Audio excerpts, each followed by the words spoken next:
Unacademy. Let's crack it. Hello दोस्तों, welcome to Pathfinder. मैं हूं Richa Pandey. I hope you all are doing very well. बढ़ते हैं आगे और डिस्कस कर लेते हैं आज के अपने इंपॉर्टेंट कन्वेंशन को। आज का जो हमारा कन्वेंशन होने वाला है ह्यूमन राइट्स का, ये बहुत ही इंपॉर्टेंट कन्वेंशन है। तो इस कन्वेंशन को हमारे वीडियो के एंड तक जरूर से जरूर जाने, क्योंकि इससे आपको बहुत ही इंपॉर्टेंट और इन्फॉर्मेटिव जो नॉलेज है वो मिलने वाला है। तो चलिए बढ़ते हैं आगे और डिस्कस कर लेते हैं आज के अपने कन्वेंशन को।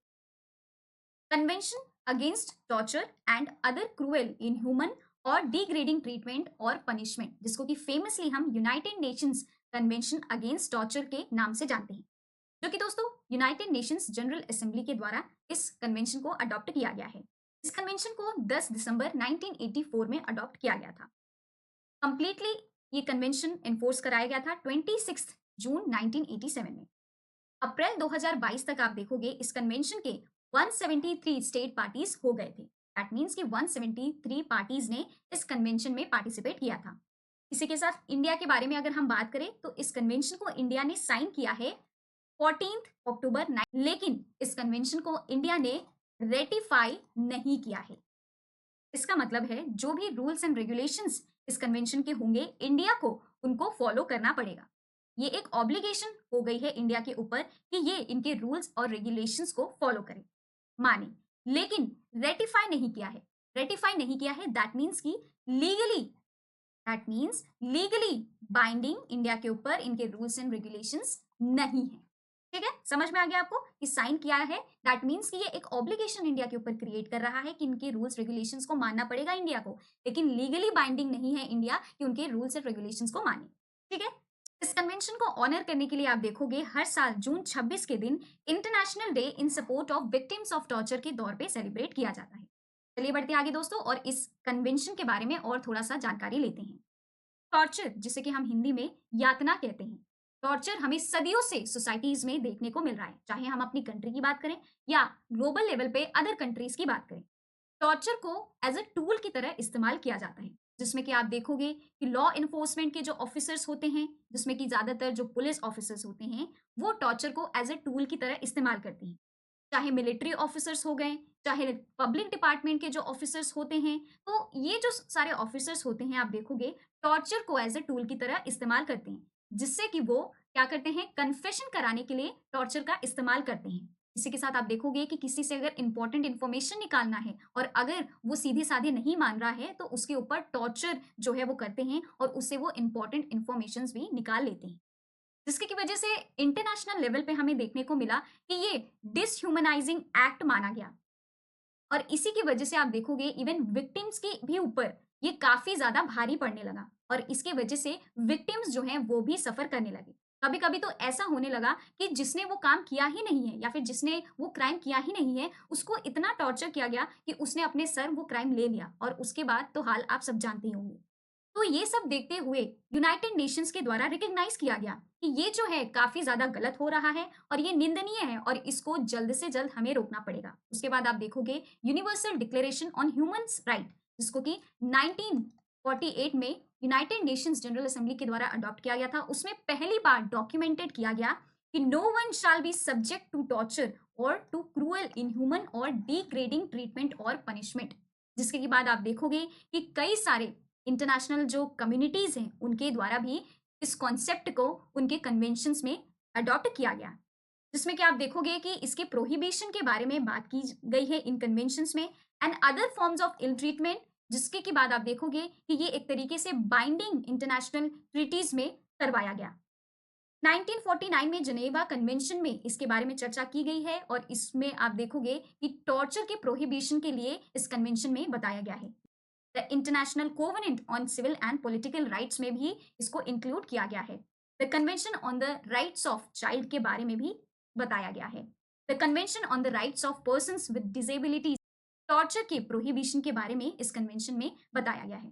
तो दोस्तों आप देखोगे कि इन इंटरनेशनल ट्रीटीज में भी टॉर्चर के प्रोहिबिशन के बारे में बोला गया है, जिसको कि बोला गया कि ये निंदनीय है और ये ऐसा डिह्यूमनाइजिंग एक्ट है जिसके की वजह से लोगों को काफी ज्यादा सफर करना पड़ता है और इस वजह से आप देखोगे कि इसका नेगेटिव इम्पैक्ट जो है हमें देखने को मिलता है। इस वजह से हमें इसको कंडेम करना है और साथ ही प्रोहिबिट भी करना है। और इसके बाद आप देखोगे इंटरनेशनल कम्युनिटीज के द्वारा भी इसको कंटिन्यूअसली प्रोहिबिट करने के लिए बातचीत की गई है। चलिए बढ़ते हैं आगे दोस्तों। आगे बढ़ने से पहले मैं आप सबको बता दूं कि हमारे एक्सक्लूसिव कंटेंट जो हम आपके लिए प्रिपेयर करते हैं, अब आपके पास एक्सेस होगा कि आप हमारे एक्सक्लूसिव कंटेंट को अपने पास रख सको और उसको आगे रेफर भी कर सको। तो उसके लिए आपको हमारा स्पेशल कोड जो है यूज करना पड़ेगा, RP10। RP10 यूज कर लोगे तो आपको एक्सेस मिल जाएगा हमारे जो एक्सक्लूसिव कंटेंट हम आपके लिए प्रिपेयर करते हैं, उसके साथ ही फ्लैट 35% का ऑफ भी मिल जाएगा। अलॉन्ग विद दैट हमारे प्रयागराज के ऑफलाइन सेंटर में काफी समय पहले से ही एडमिशंस हो चुके हैं स्टार्ट। तो यूपीएससी 25-26 के लिए हमारा जीएस फाउंडेशन का जो प्रोग्राम है वो स्टार्ट कर दिया गया है। अलग अलग कोर्सेज आपको यहाँ पे देखने को मिल रहे होंगे, उसके साथ प्राइजेस भी बताए गए हैं, अच्छे से देख लीजिए। 23 जनवरी से ऑफलाइन सेंटर में हमारी क्लासेस स्टार्ट होने वाली है। नंबर दिए गए हैं, इस नंबर पे आप कॉल भी कर सकते हो, जिससे कि आपको सारी इन्फॉर्मेशन मिल जाएंगी कोर्सेज के रिगार्डिंग। इसके साथ ही काउंसलिंग फॉर्म आप सबके लिए हमारे डिस्क्रिप्शन बॉक्स में इसका लिंक दिया गया है। इस काउंसलिंग फॉर्म को भरने से दोस्तों कई सारे आपके लिए बेनिफिट्स क्रिएट हो जाएंगे, तो इस फॉर्म को फिल करना ना भूलें, बहुत ही ज्यादा इंपॉर्टेंट है। ठीक है। न्यू दिल्ली में करोल बाग और मुखर्जी नगर में भी आप सबके लिए जो हमारे ऑफलाइन सेंटर में प्रोग्राम से स्टार्ट किए जा चुके हैं, दैट मीन्स के एडमिशंस वहां पे स्टार्ट ऑलरेडी हो चुके हैं। बैच स्टार्ट हो रही है 29 जनवरी से। यहाँ पे अलग अलग आप सबके लिए कोर्सेज ऑफलाइन सेंटर में लाए गए हैं। प्राइस भी यहाँ पे आपको बताया जा रहा है, जिसपे कि फ्लैट 35% का ऑफ लगाया गया है। तो अगर आपको ये जो ऑफर है अवेल करना है तो आप मेरा कोड RP10 यूज कर सकते हैं, जिससे कि आपको फ्लैट 35% का ऑफ इन कोर्सेज पे मिल जाएगा। साथ ही काउंसलिंग फॉर्म दोस्तों ना भरना भूले, क्योंकि बहुत ही ज्यादा इंपॉर्टेंट है। और जब फॉर्म भरते रहें, जब आपको एजुकेटर का वो कोड पूछेगा तो आप मेरा कोड RP10 जरूर से जरूर इस्तेमाल करें। इसी के साथ यहाँ पे नंबर दिया गया है, इस नंबर पे कॉल कर सकते हैं इन कोर्सेज के रिगार्डिंग कोई भी क्वेरीज हो तो। ऑफर वैलिड है दोस्तों 24 जनवरी तक ही। ठीक है। इसी के साथ करोल बाग में भी आप देखोगे कि जो हमारे कोर्सेज हैं वहां पे आप सबके लिए ऑफलाइन सेंटर में स्टार्ट होने वाले हैं 27 जनवरी से। वीडियो को पॉज करके इन कोर्सेज को अच्छे से देख लें, और इन पे भी आपको 35% का ऑफ मिल रहा है। RP10 कोड को यूज करें और 35% का ऑफ पा लें। इसी के साथ काउंसलिंग फॉर्म भी कोड जो यूज करते हो आप RP10 डाल दोगे तो आपके लिए बहुत ही बेनिफिशियल होने वाला है। ऑफलाइन सेंटर में बेनिफिट्स काफी उससे मिलने वाले हैं। नंबर दिया गया, इस नंबर पे कॉल कर लें। चलिए अब वापस से हम चलते हैं अपने टॉपिक पे। ये जो ऑफिशियल्स के द्वारा टॉर्चर हमें देखने को मिलने लगे और ये जो टॉर्चर था काफी ज्यादा बढ़ने लगे, इसके ही बाद आप देखोगे कि इसके लिए एक प्रॉपर कन्वेंशन यूनाइटेड नेशंस के द्वारा लाया गया, जिसका कि नाम United Nations convention against torture रखा गया। इन टॉर्चर्स की वजह से आप देखोगे फॉल्स कन्फेशंस ज्यादा से ज्यादा हमें देखने को मिलने लगे। अनरिलायबल टेस्टिमनी, अविश्वसनीय गवाही देखने को हमें मिलने लगी। Spread distrust in public institution के ऊपर अब लोग विश्वास नहीं करते थे। And causes long term physical and psychological pen, और इन्हीं की वजह से आप देखोगे इन टॉर्चर्स की वजह से ही लंबे समय तक लोगों के मन में डर बैठने लगा, उनके वो दिमागी तौर पे परेशान होने लगे। और ये जो प्रक्रिया थी ये आप देखोगे कि कुछ ही समय तक नहीं लोगों में देखने को मिलती थी, बल्कि लंबे समय तक भी ये उनके दिमाग में बैठ गया था, जिसके की वजह से उनको काफी ज्यादा कष्ट और पीड़ा सहनी पड़ी। ना ही सिर्फ उनके ऊपर, जिनके के ऊपर टॉर्चर होता था, उनको तो ये सारी परेशानियां झेलनी ही पड़ी, लेकिन उनके साथ साथ उनके फैमिली मेंबर्स को भी ये सारी परेशानियां झेलनी पड़ी। And communities requiring deep healing and reconciliation, जिसके के बाद आप देखोगे कि असर इसका इतना नेगेटिव होने लगा कि लोगों को रिकंसिलिएशन के लिए और हीलिंग की जरूरत पड़ने लगी।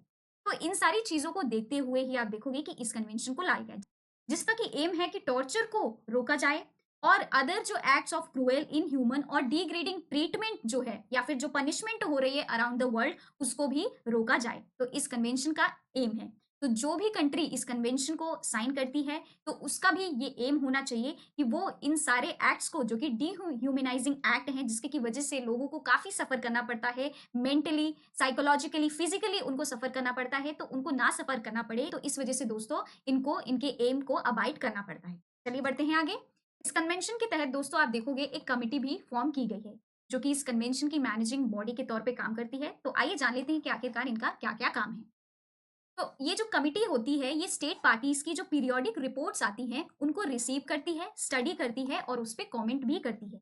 दैट मीन्स कि स्टेट जो पार्टीज हैं उन्होंने कौन कौन से मेजर्स लिए जिसके की वजह से जो टॉर्चर का इफेक्ट है कम हुआ, या फिर उन्होंने कैसे कैसे मेजर्स लिए जिसके की वजह से उनको टॉर्चर का जो इफेक्ट है उसको कम करना है। तो इन सारी चीजों के बारे में वो इस पीरियोडिक रिपोर्ट में लिखते हैं और उसके बाद ये इस पीरियोडिक रिपोर्ट को इस कमेटी को सबमिट कर देते हैं।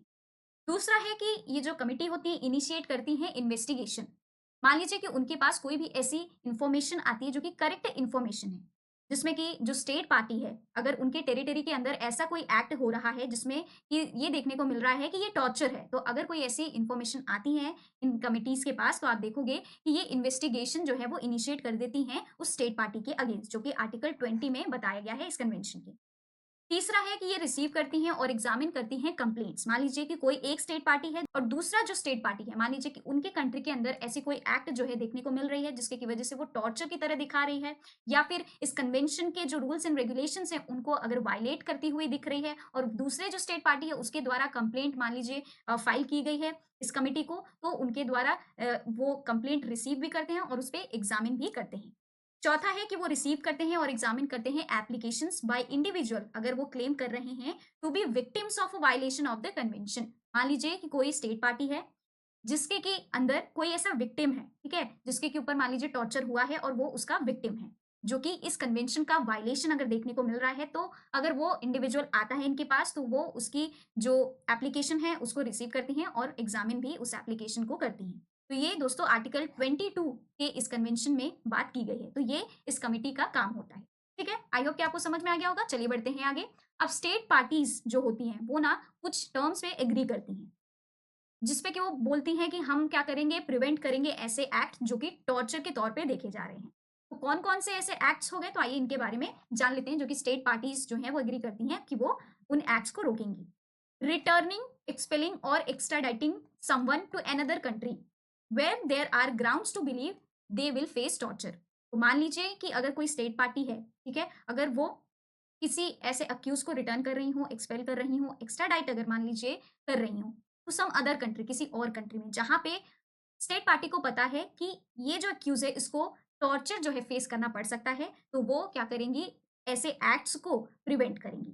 ठीक है, मान लीजिए कि किसी अक्यूज का अरेस्ट, डिटेंशन या फिर इम्प्रिजनमेंट हो रहा है जिसमें कि उन्हें टॉर्चर देखने को मिल सकता है, तो वो क्या करेंगे, उसको प्रिवेंट करेंगे। इंटेरोगेशन के दौरान अगर ऐसे कोई टॉर्चर जो है देखने को मिल रहा है, तो इन एक्टिविटीज को क्या करेंगी, जो स्टेट पार्टीज हैं वो एग्री करती हैं कि वो प्रिवेंट करेंगे।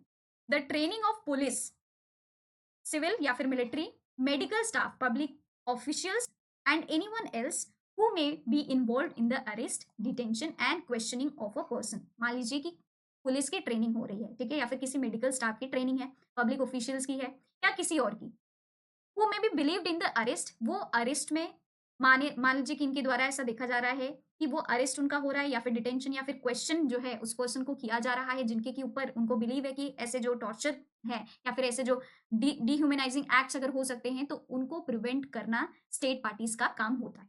ठीक है, आई होप कि आपको ये जो कन्वेंशन है इसके बारे में काफी जानकारी मिली होगी, और आपको इस कन्वेंशन के पर्पस के बारे में भी जानकारी मिली होगी, और ये कन्वेंशन आखिरकार किस पे बेस्ड है, क्या बात करता है, इसके बारे में भी आपको आज की वीडियो में एक प्रॉपर नॉलेज मिला होगा। चलिए बढ़ते हैं आगे दोस्तों। तो आज की इस वीडियो में इतना ही। अब मैं आपको हमारे जो क्रैश कोर्स हमारे ऑफलाइन सेंटर में आप सबके लिए लेकर के हम आए हैं उसके बारे में बता देते हैं। हम करोल बाग के ऑफलाइन सेंटर में दोस्तों क्रैश कोर्स जो है स्टार्ट किया जा रहा है, सी सेट का क्रैश कोर्स और प्रीलिम्स का क्रैश कोर्स। सी सेट का 29 जनवरी से स्टार्ट होने वाला है करोल बाग के ऑफलाइन सेंटर में। कोर्स फी 20,000, खुद को जल्द से जल्द एनरोल करवा लीजिए। प्रीलिम्स का क्रैश कोर्स 22 जनवरी से स्टार्ट होने वाला है हमारे ऑफलाइन सेंटर में, 25,000 इसका कोर्स फी है। जल्द से जल्द खुद को इस क्रैश कोर्स में एनरोल करवा लीजिए, बहुत ही ज्यादा इंपॉर्टेंट है, क्योंकि एग्जाम्स अब पास आ रहे हैं आपके यूपीएससी के। मैं आपको बेनिफिट्स बता देती हूँ कि आपको क्या क्या बेनिफिट्स मिलने वाले हैं जब आप हमारे काउंसलिंग फॉर्म को भरते हैं। तब फ्री डेमो क्लासेस आपको मिलेंगे, ऑफलाइन करंट अफेयर्स की क्लासेस भी प्रोवाइड की जाएगी, 1-on-1 मेंटोरशिप भी दिया जाएगा, एडुकेटेड डाउट सॉल्विंग सेशन भी आप सबके लिए कंडक्ट कराया जाएगा, free magazine, library and wifi भी आप सबको दी जाएगी। आई होप कि आपको समझ में आ गया होगा कि क्यों आपको काउंसलिंग फॉर्म भरना है। तो दोस्तों खुद को जल्द से जल्द इन बेनिफिट्स को अवेल करने के लिए काउंसलिंग फॉर्म भर ले। आज के लिए बस इतना ही, मिलते हैं हम अपनी अगली वीडियो में। Till then bye bye, take care and have a good day. Video अच्छी लगी तो लाइक करें, वीडियो बहुत अच्छी लगी तो शेयर भी करें, साथ ही कमेंट कर सकते हैं आप अपने ओपिनियंस, या फिर अगर आपको वीडियो अच्छी लगी तो वो भी कमेंट कर सकते हैं, और इसके साथ ही इस चैनल को जरूर से जरूर सब्सक्राइब करें। दोस्तों आज के लिए बस इतना ही, bye bye, take care.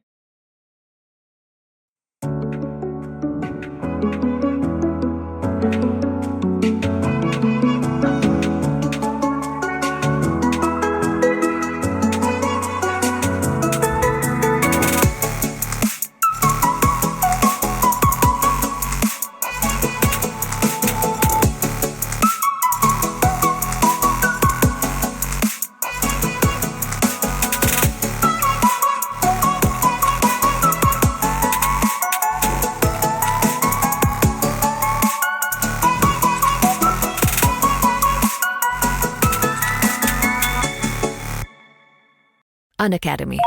Let's crack it.